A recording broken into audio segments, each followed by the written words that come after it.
Hello, ladies and gentlemen. We are back with another episode of TEW 2016 TNA Save. This is the Lunatic Pole here, and yeah, we've got another episode of Impact Wrestling going. We've got 14 main segments as well as 3 pre-show matches. So, how about we get straight into it? All right. Okay. Well, now, first pre-show about in a pre-show about that decent wrestling, but didn't have much heat. Ricochet and Jay Lethal defeated Gunner and Red Titus in 10:29 when Jay Lethal defeated Gunner by pinfall with a lethal combination. Red Titus was the weak link, struggling to keep up with everyone else's in-ring performance. Gunner is getting better at his gimmick. Red Titus is getting better at his gimmick, and Gunner and Red Titus have showed excellent chemistry teaming together, which is basically why this match was a thing. I was just looking for teams with good chemistry together. That's basically it. Next segment. In the 36D minus and a terrible pre-show match, Awesome Kong defeated Maria Kanellis in 5:15 by pinfall with a sit-out powerbomb. Alright. Next. In a decent pre-show match, Austin Aries defeated DJ Zema Ion in 8:28 by submission of the Last Chancery. 56D minus, not bad pre-show, but they didn't seem to click, so it made for an awkward bout. Alright, and we start off the show with 79B.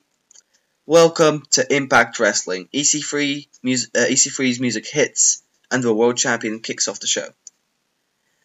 At one night only, the event. Sorry, I fumbled that. I fumble a lot of things. I'm very sorry, guys. One night only. The event where I will secure my legendary status by beating one of the icons of this business, Kurt Angle. Kurt, I respect you, but I'm not gonna hold back, and I will defeat you. Paul Heyman comes out. Ethan, I wouldn't get too ahead of myself, if I were you. At one night only, you and Kurt might be opponents, but tonight you are partners. Because in the main event, you two will be facing one of the hottest tag teams in TNA, the Young Bucks. So this got the crowd hotter, not suited to his gimmick. Struggled because a lot of people weren't following a script.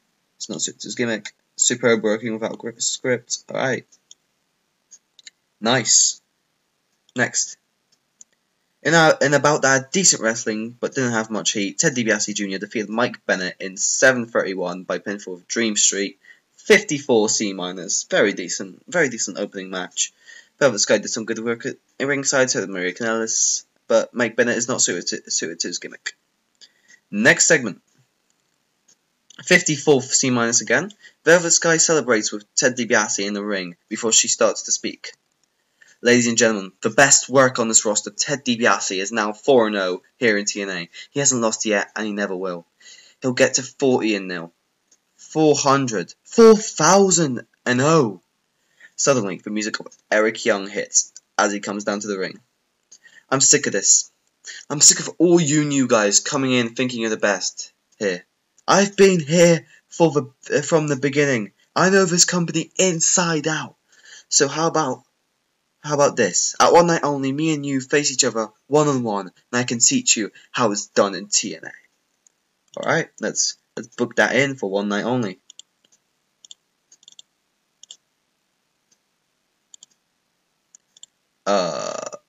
Ted DiBiase, Eric Young. Alright, should be a decent match.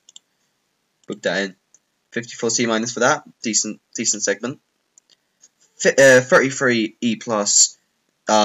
Jesse and Robbie bump into each other after a couple awkward minutes. They realize their careers have been declining since they split up. They eventually decide that the best thing to do is to bring back the Broman. So let's handle changes. Complete turn. It was a complete success. Sick. Next. 45D. In the pool match, Drew Galloway defeated Spud in 9:37 by pinfall with a Scott drop. Decent. Not the best match. But, you know, this has a reason for being here. Kind of. 51D+. After a convincing win, Galloway seems very proud of himself as he starts shouting in the ring, saying that he is the best British wrestler as he leaves the ring.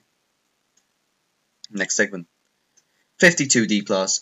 In a bout that had decent wrestling but didn't have much heat, Gail Kim drove Madison Rayne in 7:21 following a double disqualification. During the match, we also saw Awesome Kong run in and attack Gail, and also attack Madison Rayne.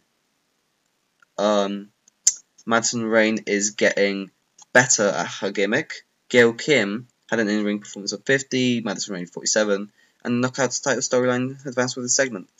53E plus. Awesome Kong has just attacked both Gail Kim and Madison Rayne, forcing the match to end in a double DQ. She now turns her full attention onto Gail as she picks her up with one arm and drops her with insane amounts of impact. Alright, next.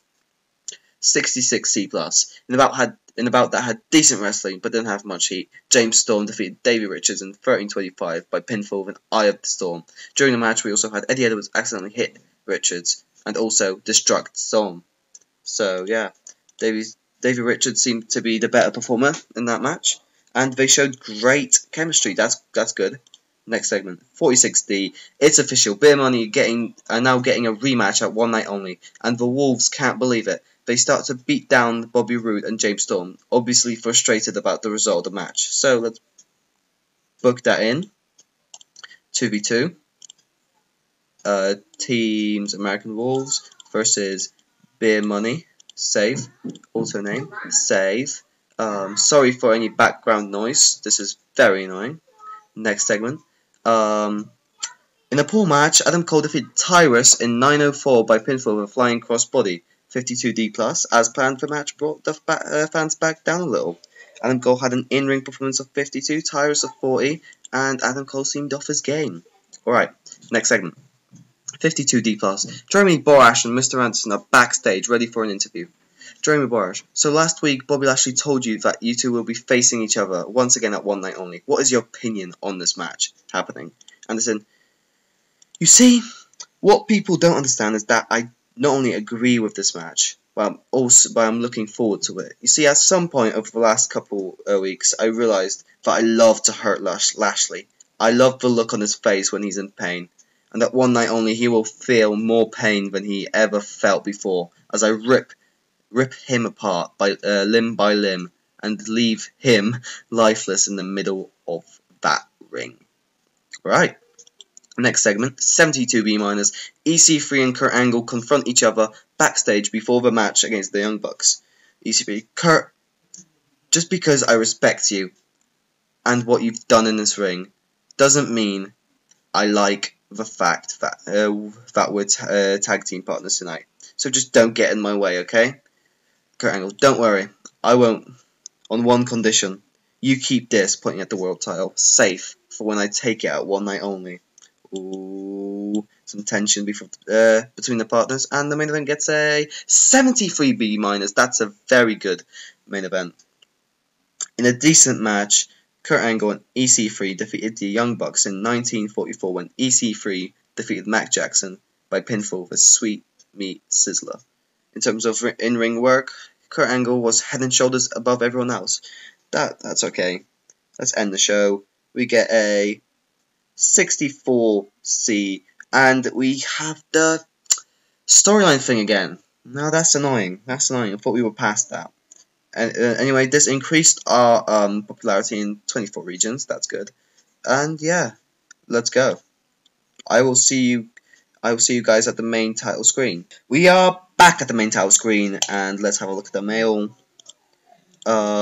We've got The War Begins. GFW have taken exception to the ending of your relationship between the two companies. Have declared war on... Well, I'm going to have a look at that. Okay. Alright, that's unexpected. Well then, looks like we're at war with GFW. Great. Let's have a quick storyline recap before we go. 75B minus. That dropped to 52D plus. The tag team titles dropped to 46D. 38D minus for the X Division Championship. Oh, we forgot to do anything for that. Well, the Knockouts title got a 36D minus. The arrival of the new generation has got a 54C minus. This hasn't started, and this hasn't started. Alright. yeah, I think we're good for this episode. Hope you guys enjoyed it. Please don't forget to like, subscribe, and bye.